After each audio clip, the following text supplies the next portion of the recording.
पूरी दुनिया में रहने वाले मुसलमान भाई बहनों के लिए ईद बहुत खुशी का मौका होता है। ये जश्न मनाने का, सीखने का और शुक्रगुजार होने का वक्त होता है। इस्लाम में दो बड़ी ईद होती है, ईद उल फित्र और ईद उल अज़हा।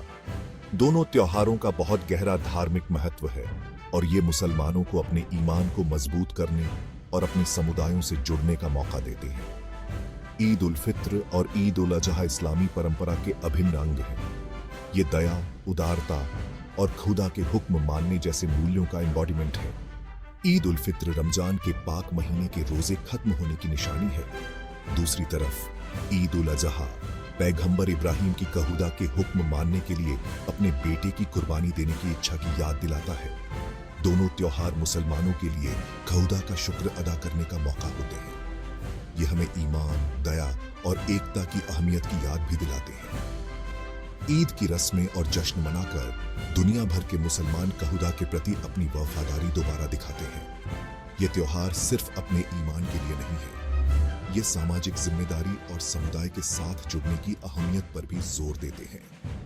मुसलमानों को गरीबों की मदद करने, अपनी खुशियां बांटने और भाईचारे और बहनचारे के रिश्ते मजबूत करने के लिए प्रेरित किया जाता है। एक ऐसी दुनिया में जहां अक्सर मतभेद होते हैं, ईद हमारी साझा इंसानियत और एकता, दया और समझ की अहमियत की एक मजबूत याद दिलाती है। ईद उल फित्र, जिसका मतलब है रोजा खोलने का त्योहार, रमजान के आखिर में मनाया जाता है। ये बहुत खुशी और जश्न का समय होता है क्योंकि मुसलमान पूरे महीने के रोजे, नमाज और आत्मचिंतन के बाद इसे मनाते हैं। दिन की शुरुआत सुबह की नमाज से होती है, उसके बाद तकरीरें और सामूहिक गैदरिंग्स होते हैं। मुसलमान अपने सबसे अच्छे कपड़े पहनते हैं, तोहफे देते हैं और अपने परिवार और दोस्तों से मिलने जाते हैं। ईद उल फित्र की सबसे खास बात रोजा खोलना है। पूरे महीने दिन में खाना पीना छोड़ने के बाद मुसलमान अपने परिवार और समुदाय के साथ मिलकर एक खास खाना खाते हैं। ये खाना जश्न और साथ रहने का समय होता है, जब लोग स्वादिष्ट खाना खाते हैं और एक दूसरे के साथ समय बिताते हैं। बच्चे खास तौर पर ईद उल फित्र का इंतजार करते हैं क्योंकि उन्हें अपने बड़ों से तोहफे और मिठाइयां मिलती हैं। हर तरफ खुशी और उत्साह का माहौल होता है। लोग एक दूसरे को ईद मुबारक कहते हैं और एक दूसरे को ईद की मुबारकबाद देते हैं। घरों को लाइटों और त्योहारों की सजावट से सजाया जाता है और हवा में पारंपरिक मिठाइयों और व्यंजनों की खुशबू होती है। ईद उल फित्र माफी मांगने का, रिश्ते सुधारने का और रिश्तों को मजबूत करने का समय होता है। ईद उल अज़हा, जिसे कुर्बानी का त्योहार भी कहा जाता है, मुसलमानों के लिए बहुत गहरा धार्मिक महत्व रखता है। ये पैगंबर इब्राहिम के अटूट विश्वास और खुदा के हुक्म मानने के लिए अपने बेटे इस्माइल की कुर्बानी देने की इच्छा की याद में मनाया जाता है। इस्लामी मान्यता के अनुसार खुदा ने इब्राहिम के विश्वास की परीक्षा लेने के लिए उन्हें अपने प्यारे बेटे की कुर्बानी देने का हुक्म दिया। इब्राहिम ने खुदा की इच्छा के आगे पूरी तरह से समर्पण दिखाते हुए हुक्म मानने की तैयारी कर ली। हालांकि इससे पहले कि इब्राहिम कुर्बानी दे पाते, खुदा ने हस्तक्षेप किया और एक मेमने को कुर्बानी के लिए भेजा।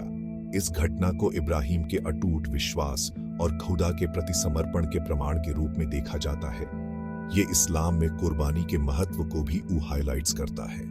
इस घटना को याद करने के लिए दुनिया भर के मुसलमान ईद उल अज़हा पर एक जानवर की कुर्बानी देते हैं, आमतौर पर एक भेड़, बकरी या ऊंट की। कुर्बानी के जानवर के गोश्त को 3 हिस्सों में बांटा जाता है, एक परिवार के लिए, एक रिश्तेदारों और दोस्तों के लिए और एक गरीबों और जरूरतमंदों के लिए। बांटने का यह तरीका इस्लाम में उदारता और दया के महत्व का प्रतीक है। ईद उल अज़हा मुसलमानों के लिए कुर्बानी, खुदा की इच्छा के आगे समर्पण और जरूरतमंदों के लिए दया जैसे मूल्यों पर विचार करने का समय होता है। ईद उल फित्र और ईद उल अज़हा दोनों ही खास नमाजों, दावतों और पारिवारिक समारोहों के साथ मनाए जाते हैं। ईद की सुबह मुसलमान मस्जिदों या खुले मैदानों में इकट्ठा होकर खास सामूहिक नमाज अदा करते हैं। ये नमाजें सामूहिक रूप से इबादत करने, चिंतन करने और खुदा का आशीर्वाद लेने का समय होती है।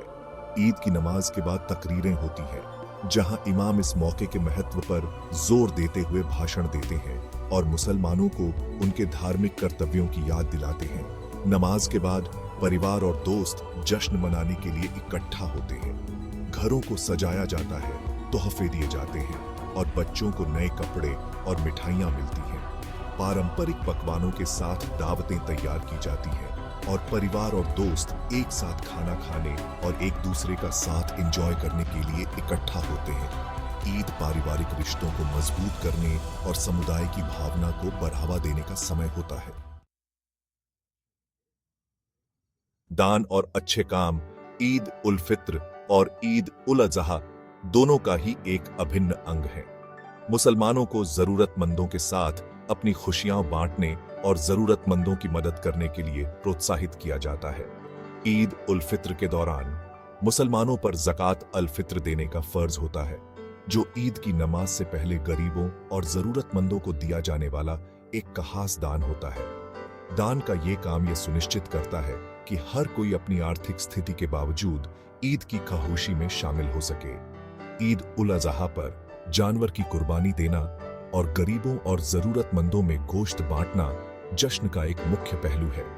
बांटने का ये तरीका इस्लाम में दया, उदारता और सामाजिक जिम्मेदारी के मूल्यों का एम्बॉडीमेंट है।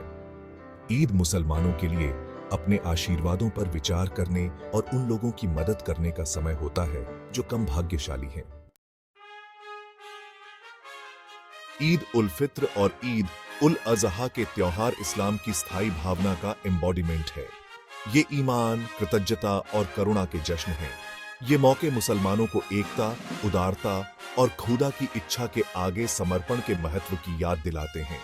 साझा रस्मों, दान के कामों और सामूहिक समारोहों के माध्यम से दुनिया भर के मुसलमान भाईचारे और बहनचारे के अपने बंधन को मजबूत करते हैं। ईद एक याद दिलाती है कि इस्लाम सिर्फ एक धर्म नहीं, बल्कि जीने का एक तरीका है। ये जीने का एक ऐसा तरीका है जो दया, उदारता और सामाजिक जिम्मेदारी पर जोर देता है। इन मूल्यों को अपनाकर मुसलमान सभी के लिए एक अधिक न्याय संगत और न्यायपूर्ण दुनिया बनाने का प्रयास करते हैं।